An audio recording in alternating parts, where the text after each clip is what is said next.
Welcome to the Germinate Podcast, where agriculture, business, and innovation take root and thrive. I'm Joe Sampson, and with nearly 2 decades of experience in agricultural equipment and scaling businesses, I'm here to bring you actionable insights, inspiring stories, and strategic advice. Whether you're an industry veteran or just starting out, this podcast is your guide to cultivating ideas, expanding your knowledge, and growing your venture. So let's get started and germinate your path to success.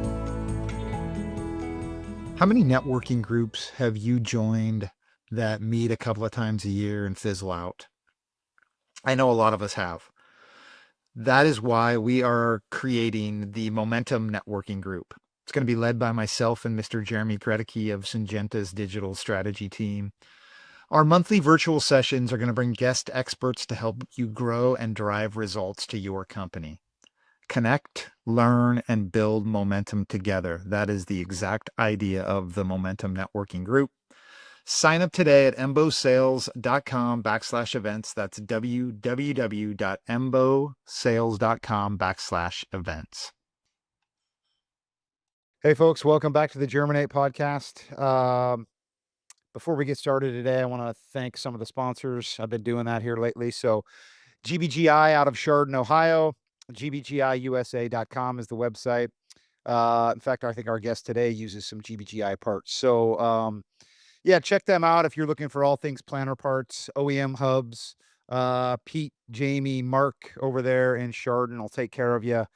gbgiusa.com. Also want to mention the Momentum Network. Our next event got moved back a little bit. It was going to be October 24th. Now it's going to be November 14th.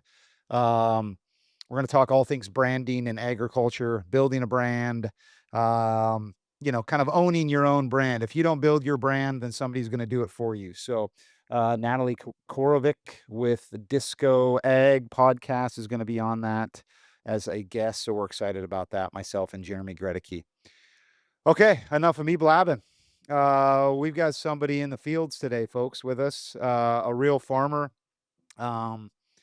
Matt Perreault has been on the show before. This is his second time. This time we're out in the fields. You're doing some harvesting. So we're going to get some real insights on what it's like to be a Midwest corn and soybean farmer in 2025.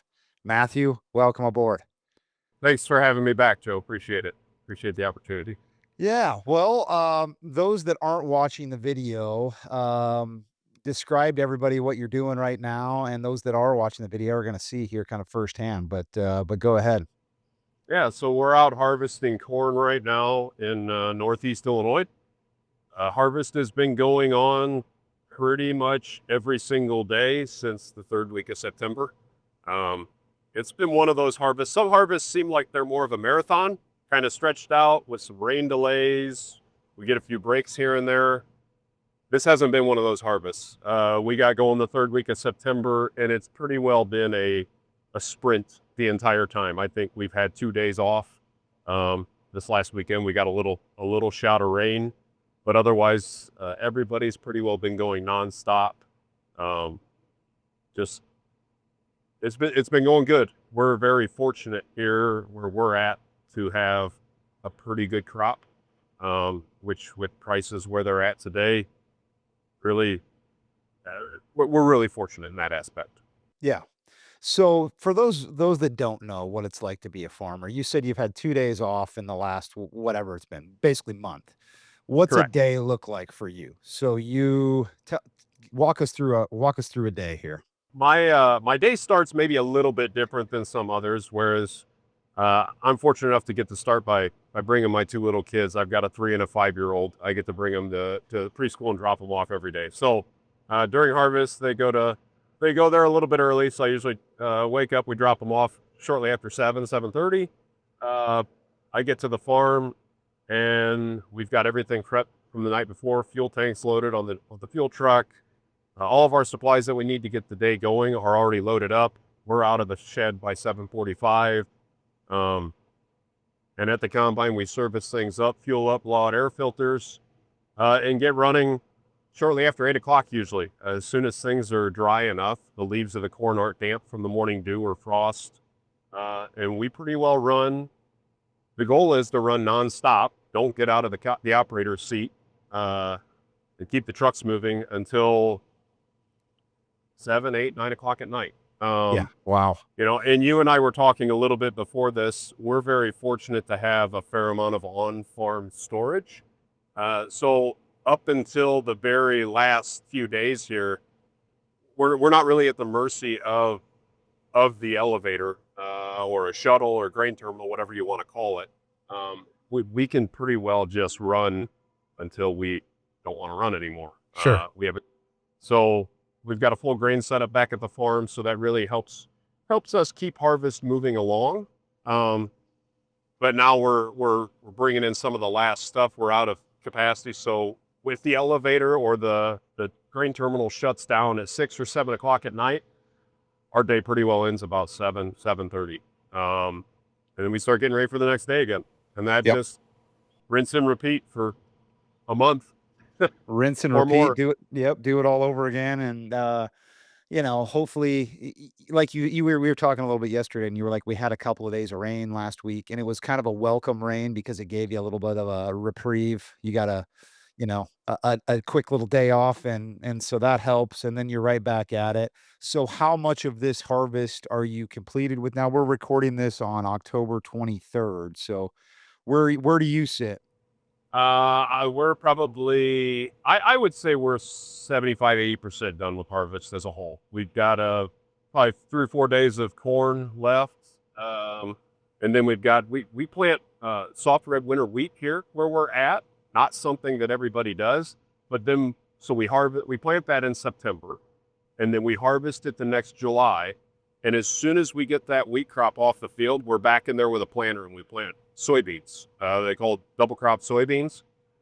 So we actually have to harvest our double crop soybeans after we get done harvesting our corn. Okay. So we've got those to harvest yet too. And then we're going to get rolling on tillage. That's one of the main reasons that we were really looking forward to the rain. Not only the little bit of a break in harvest just to slow things down, but it was so dry. We had no rain for most of the month of September and the first half of October. And everything was so dry that any guys that it's tried doing tillage, you just wear parts out really fast. Ground being really hard, really dry tends to burn up steel parts much quicker than ground that has a little bit of moisture in it. Yeah, I bet, man. I bet. Yeah, it was same in Iowa. It seemed like it rained every day, June and July and even parts of August, and then the spigot shut off, and, everybody was talking about bumper crops. In fact, I was driving around Iowa in the summertime thinking, "Man, this might be the best looking crop I've ever seen." I don't know what it's gonna actually produce, and it was similar in Illinois. So far, you said you had a pretty good crop. Define pretty good for everybody. So most farmers are going to base their crop off of it's called our APH, which is like our 10-year average. So let's make up numbers here. If our 10-year APH on corn is 220 bushel to the acre, which might sound big to some, might sound low to others, depending on Yep. what part of the country you're in. Anything typically above that average is going to be considered a good crop. Sure. We're well above APH in our area. But you don't have to drive very far to have guys that fall 10, 15, 20 bushels below APH. And that APH number is important to farmers for multiple reasons. But one is that's where our insurance guarantees are set. So guys buy insurance typically based off of I'm no insurance expert, so we're not going to go too far down this rabbit hole. But if my 10-year average is 250 bushels to the acre, my guarantee for insurance is going to be much higher than an individual that would have 180 bushel APH. So we buy it based off of a percentage. A lot of guys take 80, 85, 90% coverage, and that helps guarantee our revenue. Not everybody takes insurance, but a lot of people do. Farming is a very low margin, and I have a feeling we're going to get into this more in this conversation, but farming is a pretty low margin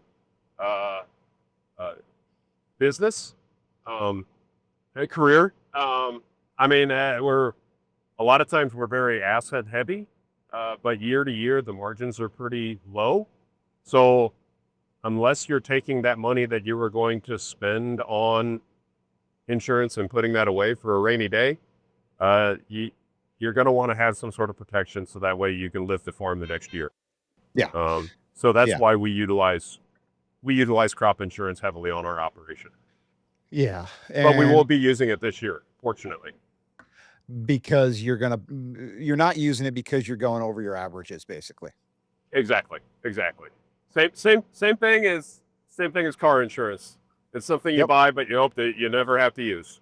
Yeah. Yeah. That's a good point. Now, yeah, let's just dive into it here. We all know that being a farmer these days is not the easiest thing in the world. Uh, everybody hears about.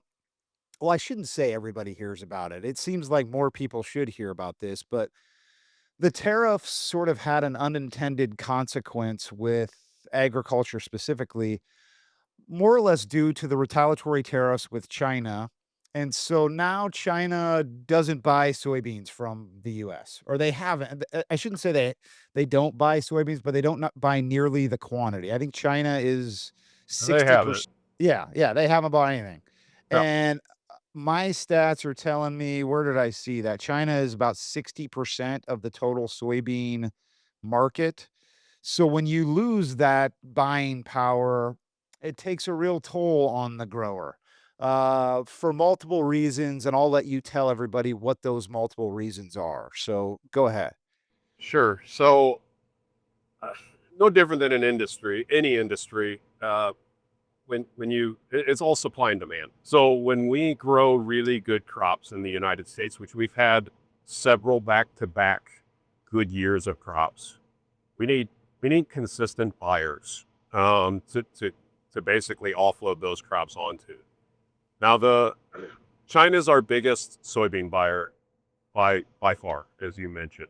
Um, the tariffs and the trade negotiations that haven't necessarily gone all that well um, have resulted in depressed prices for an extended period of time. I Soybean prices are, depending on where you're at in the country, probably anywhere between $9.50 and $10.10. Give or take.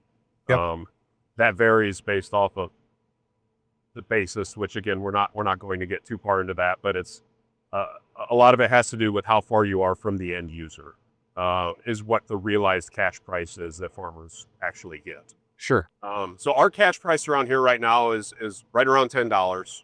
Um, Cost of production for the average soybean farm in the United States is, depending on operation, is probably somewhere closer to like 10.50 to 10.75 at a minimum. It might even be higher above the $11 mark for some operations. Yep. Each operation is different, so it's kind of hard to. You can't just say soybeans cost $10 a bushel to grow. That doesn't work. So it's Yeah, that doesn't compute with everybody. It's a little bit exactly different. Yeah. it Yeah. is. So Everybody's using different equipment, different chemicals, different seeds, different everything, right? So and it all and changes. yield is a massive component. I mean, the Sure. big saying in farming is the best way to yield your way out of a loss, or the best way to get out of a loss is to yield it. Yeah. Yield your way out of a loss. So soybeans we're under the cost of production by 50 cents to 75 cents ish a bushel. Um, you take a farmer that averages 65, 70 bushel soybeans, you're looking at $50, $75 an acre loss right off the bat. Corn's the same way. And inevitably, corn and soybeans, regardless of what the soybean demand is, let's say, China's here or China's not here, regardless of that, soybean and corn prices typically compete with each other. So if soybean prices run really high, corn prices are also going to get dragged up with it, because at the end of the day, they need to, in so many words, buy acres to make sure one crop doesn't overpower the other one for the next growing season. Yeah, the simple way to say it, that's been explained to me, and I'm by no means an expert, but you back me up on this. But We farmers are no different than all of us. We read the news, we see the news, farmers see the news, and they're like, "You know what? I think I'm gonna grow less. I'm gonna take soybean crops out of production, and I'm gonna put more corn in." That all sounds fine and dandy, but the problem with that is now you've got you know, billions, trillions, however many acres of corn in the ground, and now there's no home for that. So when there's no home for that, it goes back to supply and demand, and you say to yourself, "Okay, there's a lot of supply, there is no demand." Guess what it does to the commodity price of corn? It puts it in the crap house. So, uh, am I explaining that fairly? Is It, that you are, and I'm sure we'll say this multiple times throughout this conversation, but the absolute, the government's coming out with aid packages to help us out with these depressed prices because of, like you said, the tariffs have kind of been they've been their card that they're playing to try and get the trade deals done, and it's the farmer's kind of been the pawn, I guess, and had Mhm. to catch the wrath of it.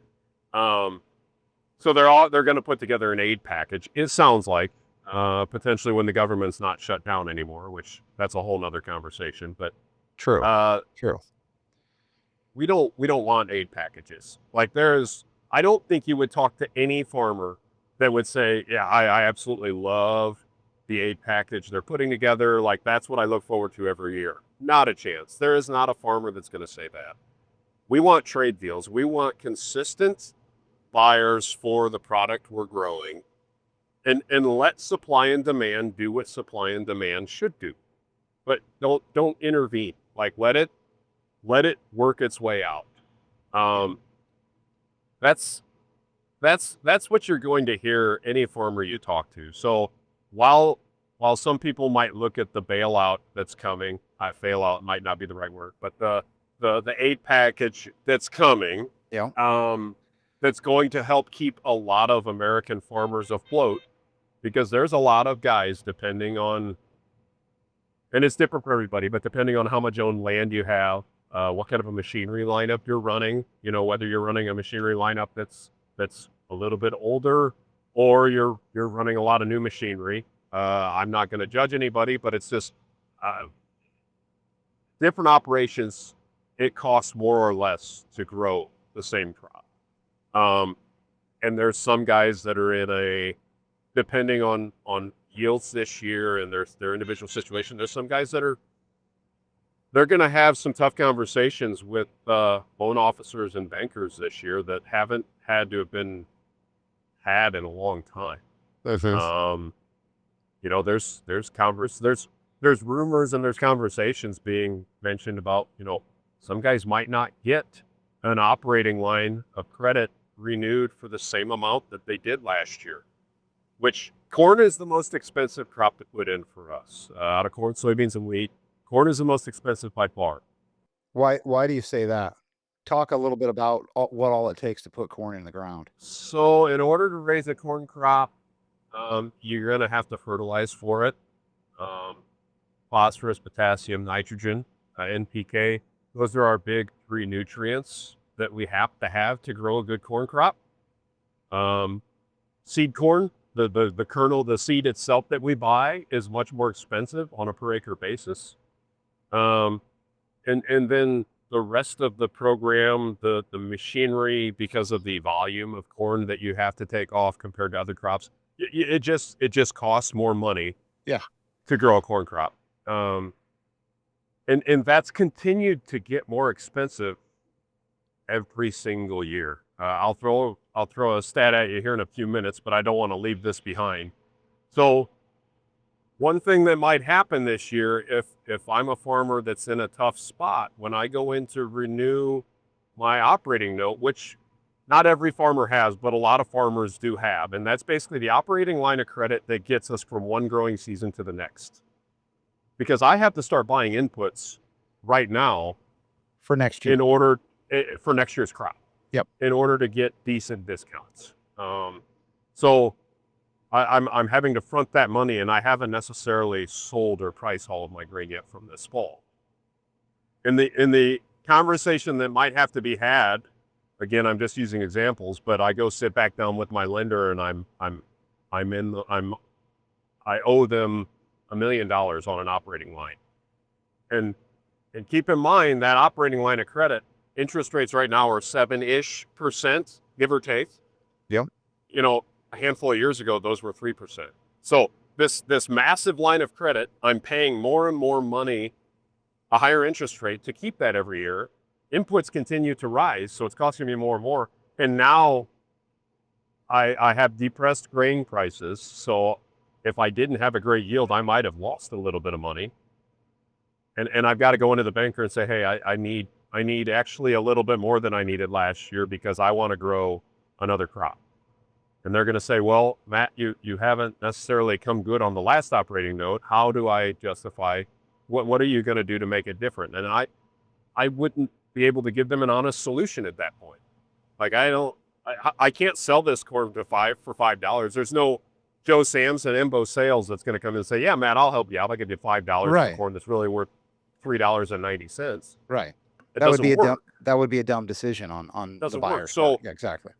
So the fact that corn is extremely is one of the more expensive crops to grow, there's been mentions that are some acres going to shift, that guys would plant some soybeans on soybeans, which typically doesn't happen. There's disease issues that come along with that. There's yield drag. You can plant corn on corn, and it typically works okay.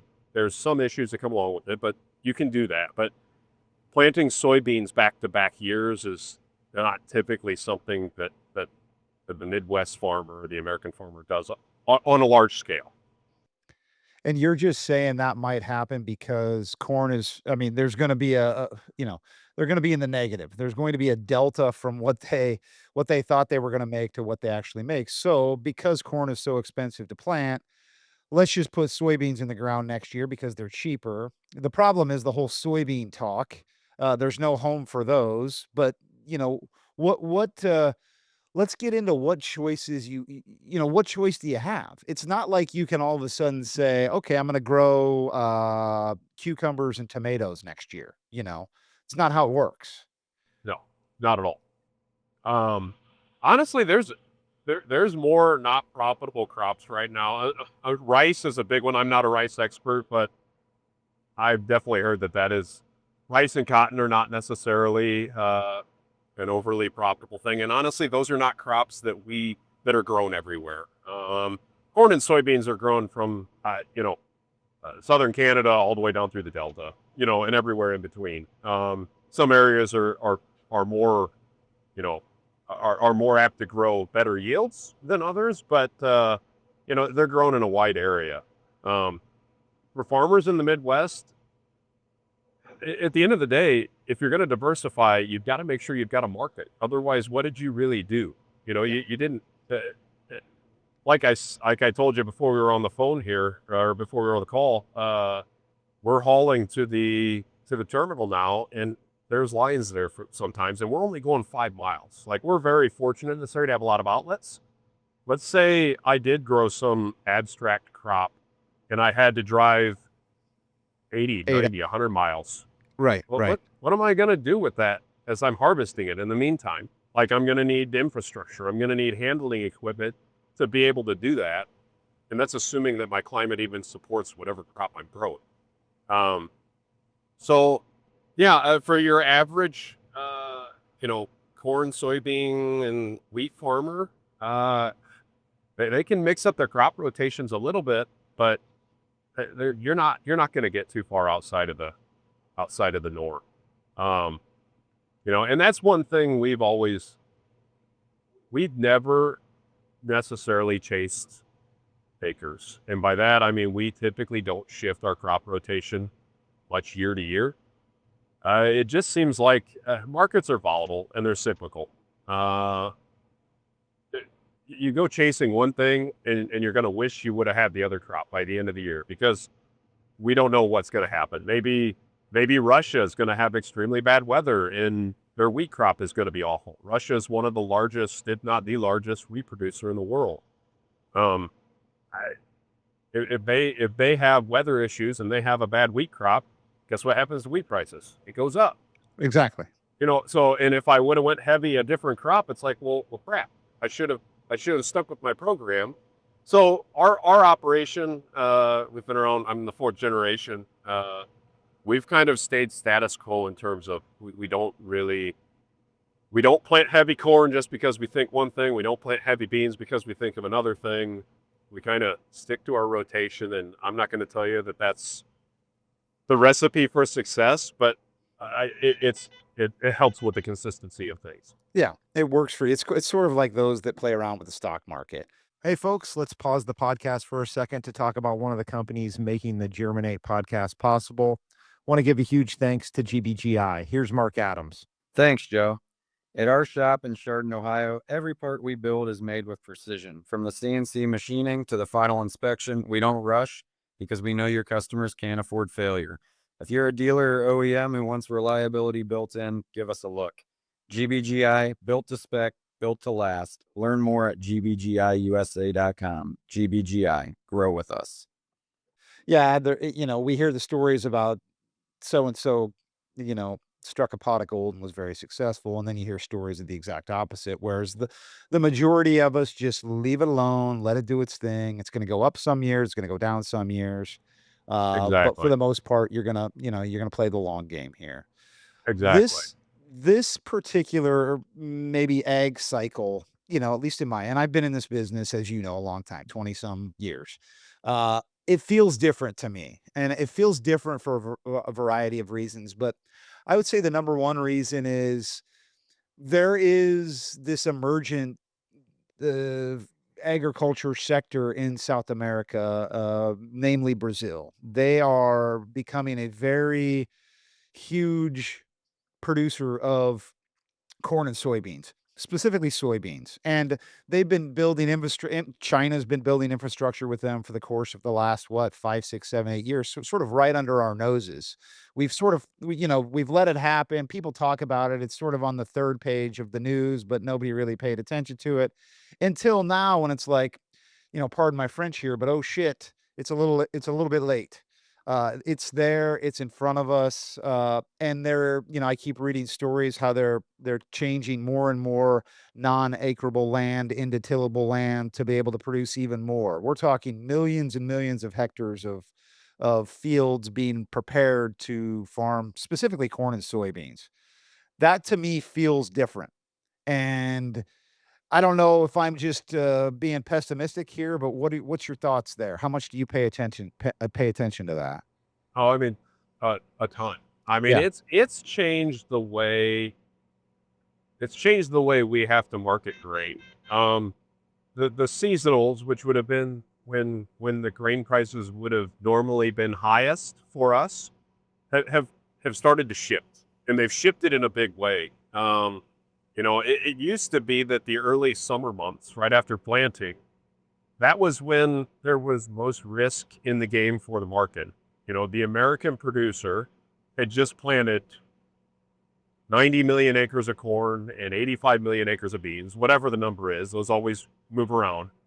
And that crop's got to get out to a good start, come out of the ground, and not have an extremely hot and dry first part of the growing season to set itself up for a big crop.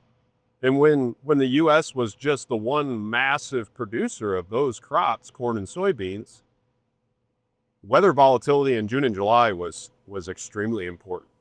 Yeah. So you would get a hot June and the markets would start racing up. Well, if you had any grain left over from the year prior, or if you were starting the forward contract for that next year, like you had opportunities to price at elevated levels compared to the rest of the year.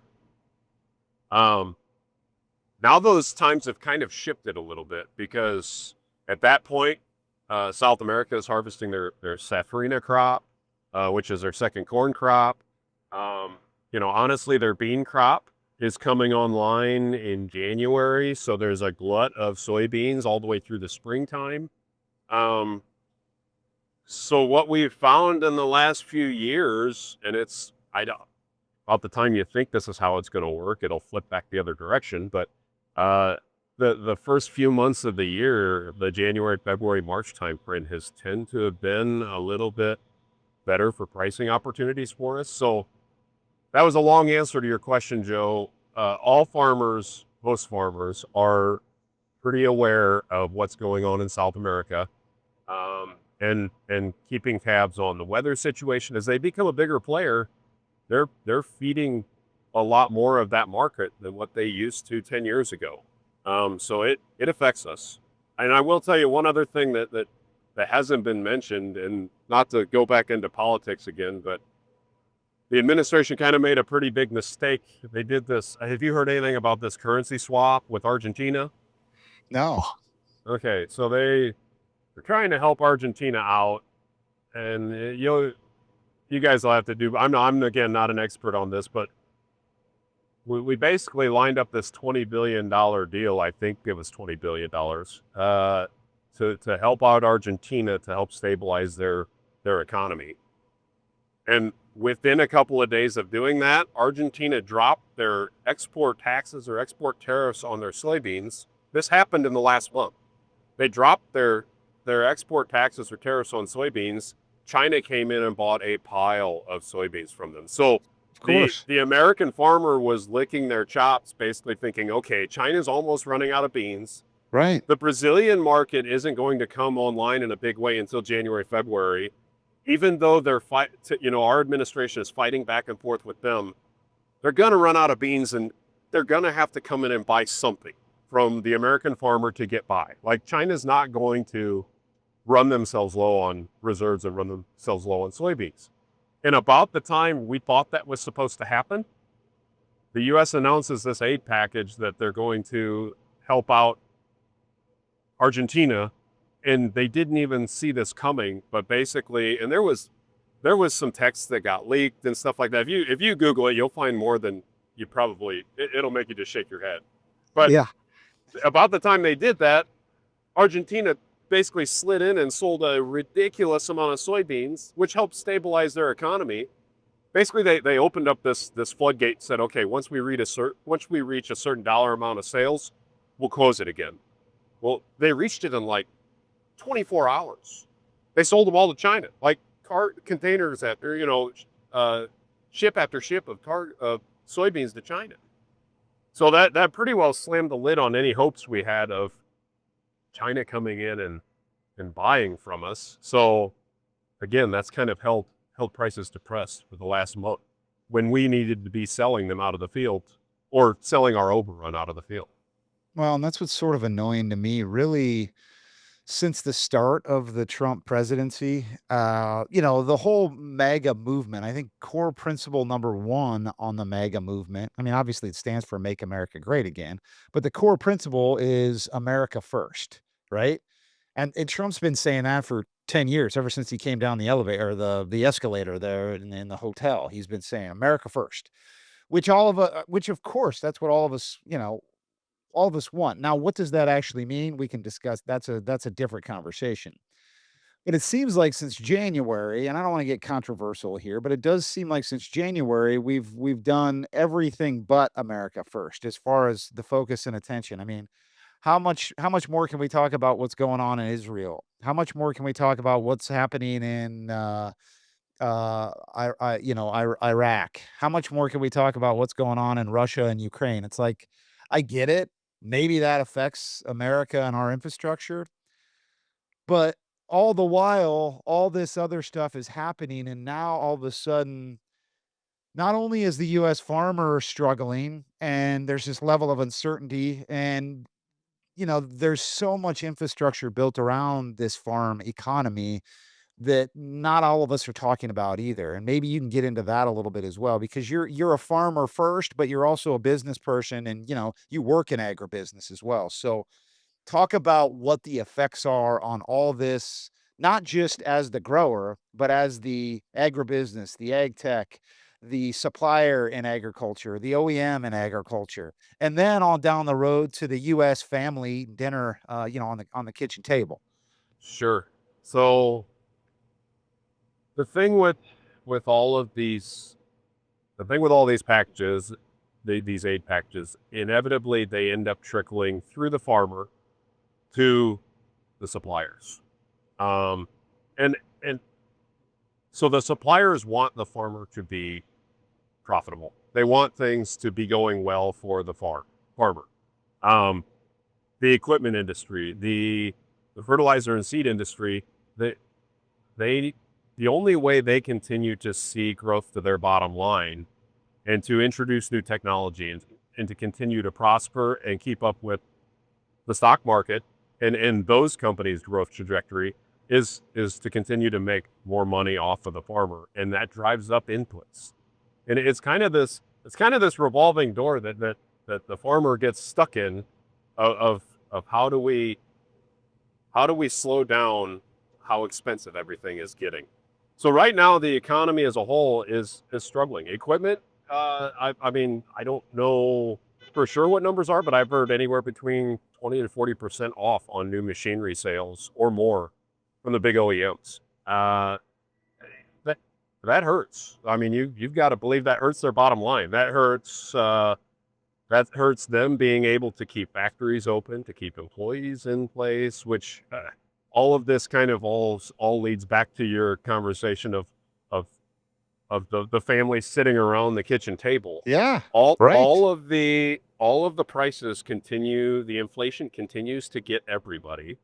And we've got to figure out a way to slow that inflation down and somewhat just stabilize things. You're never going to get rid of inflation. Like that's we know that as soon as we get rid of inflation completely, like we're going to start going the other direction, and that's not going to be good for anybody either.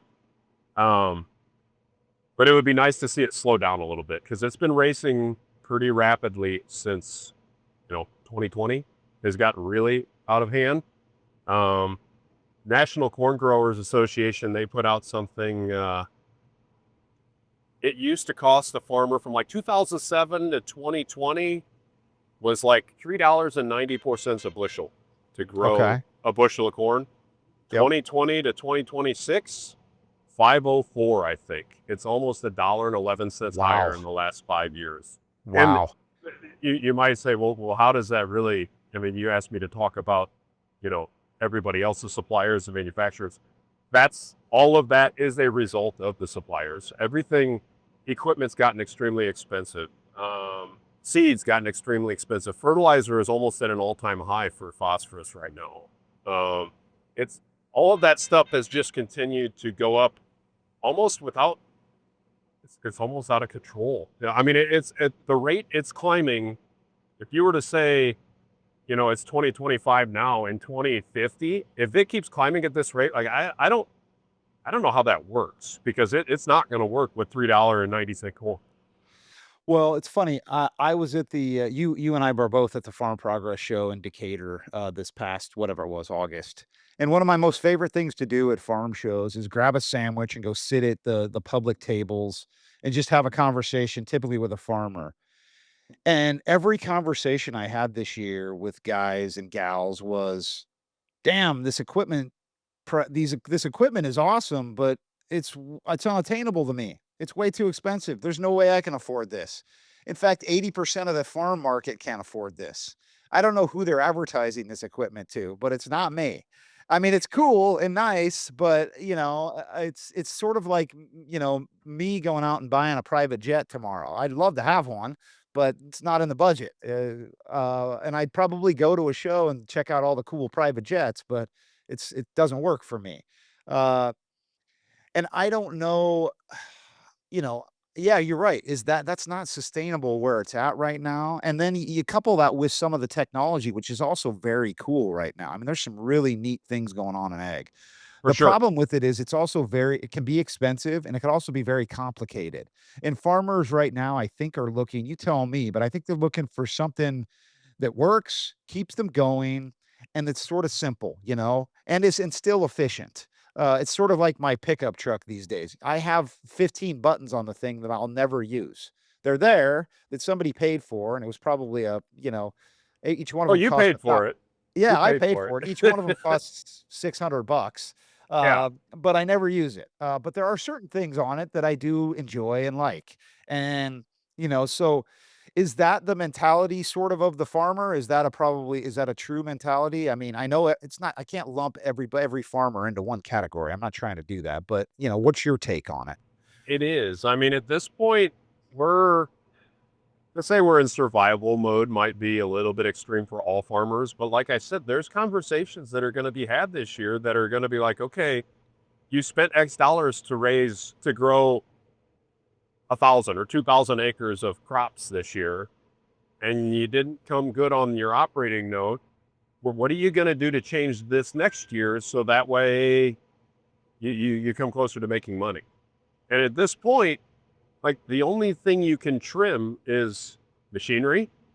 You can run the same machinery you've been running for a while, rebuild it if you have to rebuild it, or you can start cutting costs like not putting fertilizer on or using seed that is maybe less reputable, maybe has less technology put into it. But at that point, that lender is going to turn around and say, why don't you cut the machinery and continue to do the same fertilizer and seed program as best you can? Because at least next year, hopefully you have You got a yields. shot. Yeah, you got a shot. Yeah. Because if next year you come in here and you grew 50, 60 bushel the acre less on your corn because you No, which right. Now you're screwed. fertilizer wouldn't have that effect for the most part. The year one, nitrogen is something that we can't skimp on for corn, but phosphorus and potassium, a guy could skimp on it for a year, maybe 2 years, but they call it robbing from the soil bank, and you're basically using nutrients that are stored up in that soil. And in theory, that's okay, but that long term, that's not good practice. It would be like not changing the oil in your car and expecting to be able to drive it to 100,000 miles. Like, Yeah, exactly. yeah, the first time you're probably okay, and second time you're probably okay, but eventually you're going to need an oil change or you're going to start having major problems. Yeah, it's death by 1,000 paper cuts. Yeah, exactly. And the difference between that analogy would be I'm going to have to make up and put extra inputs back on at some point in time to replace, because this crop that I'm taking off, it's taking nutrients with it. And I've got to get that back out into the soil at some point. Otherwise I'm basically not, I'm not going to long-term have yields as sustainable as what I always have. Yeah. Well, we've hammered the negatives. I get it. Yes. Everybody gets it. Let's kind of end and conclude here on try to throw some optimism at everybody, right? I like it. I like it. You want to try? I'm much more of a positive person too. Yeah, I try to be, man. You have to be in these days, right? Heck yes.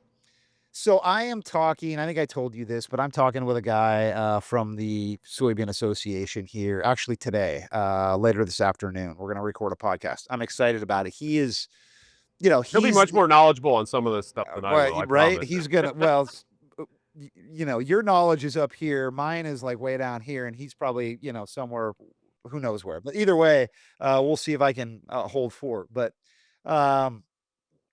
the important part about him and what they're doing at soybean councils is they're trying to generate policies to help here. So these are not my top three, but they're maybe top three things to look at. I want your take on whether or not this is your top three pieces of optimism that we need to focus on in the agricultural industry to try to help. But number one was we've got to strengthen biofuels policies. That obviously grows demand. Now I'm a little leery on that one because, are we to the peak of where we're at with using and using fuel, on what we can do? I could be swayed against it. I know there's things that we can do in the aerospace industry, for instance, which would help. But number two is removing tariffs, obviously, on critical inputs. And number three is providing targeted farmer assistance. That word that you hate, but it's necessary. It has to happen because we just talked about the other options for you aren't to just say, okay, I'm going to start growing a different crop this year. So strengthening biofuels, removing tariffs, and providing assistance. What's your thoughts on? Is that what you're looking at? Is policy-wise? Is that what you're most curious to see where it all shakes out? Or are you putting your attention and focus on anything else? No, 100%. I would. The SAS, Sustainable Aviation Fuel, that's been something that's been talked about for a while, which is using grain to basically make fuel for airplanes. You're excited about this. You've Yes, talked about this before. You like this. 100%. No, that's something that needs to happen. As we continue to grow more and more bushels of corn, soybeans, you name it, we're going to need outlets. Brazil's already coming on in a big way, like you said. South America as a whole, they're growing more and more. The world's going to need good places that make sense to utilize these additional bushels for corn and soybeans.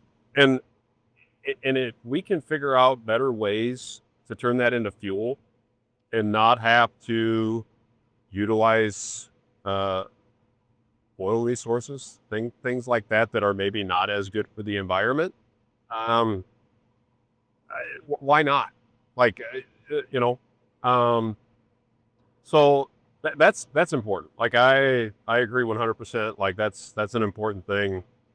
I hope we start to see more programs like that help support our prices in our markets as opposed to aid packages. So that's important. Next one you talked about was tariffs and trade and stuff like that. Trade's right there with it. I mean, basically, we need good trade partners that are reliable year in and year out, not 100% here and then 100% gone. That's not sustainable for anybody either. So I think it's great that that's a big topic for them. The last part of it was targeted assistance programs. I think is good as well. I think I would have to know a little bit more about like what particular, in order to comment on it, like what are they particularly targeting? Because there's some programs that you look at and you're like, well, that's great, but maybe there's better ways that money could be spent to really help everybody and not just 0.5%. Yeah, right.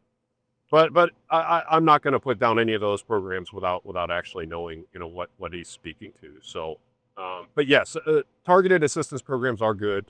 It just depends on, I guess, what they're spending their wheels on there. Well, it seems like those always cause other ramifications. I mean, look at the what was it? PPP, whatever the COVID loan was. It's been an acronym decade. Like you name it. This next program that's going to come out, it'll be a different acronym. And, oh man, it's billions and billions of dollars. That some of it makes sense, and like I see the need for it. And I understand, but then I look at how many trillions of dollars our country is in the hole. It's right? like some of those programs were a disaster. Like they gave a bunch of money to a lot of people. Some people needed the assistance. I'm not going to fault that, but the way they set up that program, there was a lot of people that did not need the assistance that got it as well. Yeah, greed reared its ugly head, and it was like, man, you're making millions of dollars through this. Your business is thriving. You don't need another $1 million check from the government. Exactly. But they took it anyway because it's free money. It's greed. I can go buy a freaking whatever. I can go buy. Our problem has always been, and that's what some people say. They're like, well, when the government sends you that money, you don't have to go cash the check. Well, yeah, right. Don't. But the problem is the next guy down the road is going to, and they're gonna. Cash rate values. Everything else is going to remain extremely competitive. So in order to remain competitive, I have to be on that same playing field. So everybody's going to do it. Like the better thing would be for there to be fair trade agreements in place where basically we have good outlets for our crops. That would be best. Another thing that you didn't mention, and maybe this isn't something that the Soybean Association will really be targeting, but carbon programs. Yeah, that's been in the news lately. Yeah, that's surprising that they didn't mention that. It has been, and it's not something that we need guidance on it. Like there's a lot of guys that are doing climate smart, carbon smart practices already. We've been enrolled in quite a few programs that have incentivized us to do reduced tillage or cover cropping, different things like that. The next level is basically carbon sequestration and monitoring that, doing better with that, and getting paid for those credits.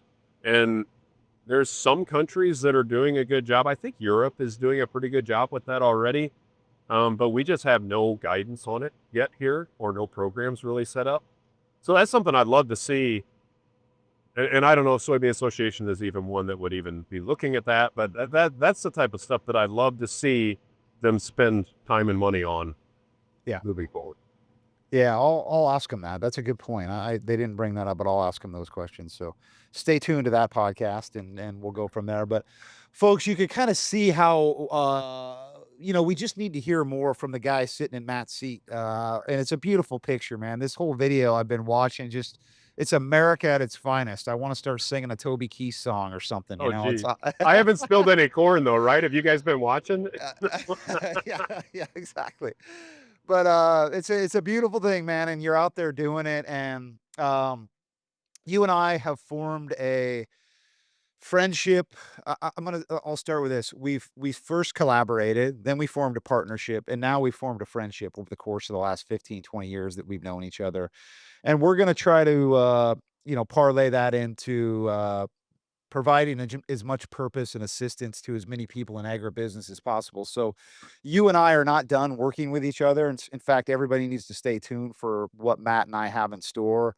Uh, like I said, Matt is a farmer first, but also very in tune with research and development on farms and how parts work and how innovation and technology works. And so we're going to work side by side in the future, and also just to hear your voice on what you're thinking and what you're hearing and what you're actually, concerned about in that seat. Not enough, not enough farmers are speaking out, and I'm glad you're doing it, and just being the voice of hopefully, all these guys and gals out there trying to, make a living. And it's a business first, right?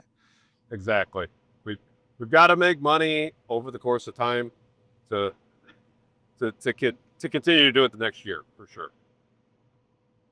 So no, I'm looking forward to working with you too, Joe. There's a lot of exciting things in the pipeline that we'll be able to talk about more at a later date.